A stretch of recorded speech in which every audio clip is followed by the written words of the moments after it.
స్వామి ఏ శరణమయ్యప్ప. నేను ఆంధ్ర శబరిమలగా పేరుగాంచిన ద్వారపుడి అయ్యప్ప స్వామి గుడి గురించి మాట్లాడుతున్నాను. నేను మీరు చూస్తున్న ఈ జ్ఞానయోగి విగ్రహం మొట్టమొదట నేను కోయంబత్తూరులో చూశాను. ఆ తర్వాత బెంగళూరు వచ్చినప్పుడు మా అబ్బాయి శివబాల ఏం చేశాడంటే ఓసారి సాయంత్రం రెండు గుడికి వెళ్తా అని చెప్పేసి అక్కడ ఉన్న జ్ఞానయోగి విగ్రహాన్ని చూపెట్టాడు.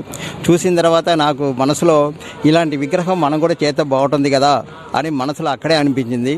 కానీ ఇక్కడ ఖాళీ లేదు కదా, ఏం చేయాలని చెప్పేసి చాలా తిరిగాను. తిరిగిన తర్వాత నర్రాజు విగ్రహానికి వెనకాల మన పెద్ద స్లాబ్ వేయించాను. దగ్గర స్లాబ్ వచ్చి 100 అడుగు పొడుగు 60 అడుగు వెడల్పులో స్లాబ్ జరిగింది. ఆ తర్వాత కోమరపాలెం వాస్తవులు రెడ్డిగా ఆయన ద్వారా ఈ శిల్పి ద్వారా ఈ విగ్రహ నిర్మాణం చేయబడింది. ఇది దగ్గర 7 మాసాల్లో ఆయన పూర్తి చేసి మాకు ఇచ్చారు. అంతేకాకుండా శివుడికి లోపలికి వెళ్తే ధ్యాన మందిరం పెట్టాం.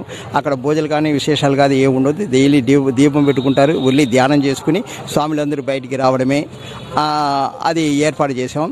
ఇది వచ్చే శివరాత్రి రోజుకి విగ్రహ ప్రతిష్ఠ అవుతాయని చెప్పేసి పెద్దలందరూ నిర్ణయం చేసి దానికైనా ఏర్పాట్లు చేసుకుంటున్నాం. స్వామి శరణం. ఇది మన మొట్టమొదట కోయంబత్తూరులో తమిళనాడులో ఒకటి ఉంది, తర్వాత బెంగళూరులో ఒకటి ఉంది, ఆ తర్వాత మన ఆంధ్రప్రదేశ్లో ఇది ఒకటే, ఇంకెక్కడ లేవు. మన రాష్ట్రం మొత్తం ఇండియా మొత్తానికి ఇది 3వ విగ్రహం.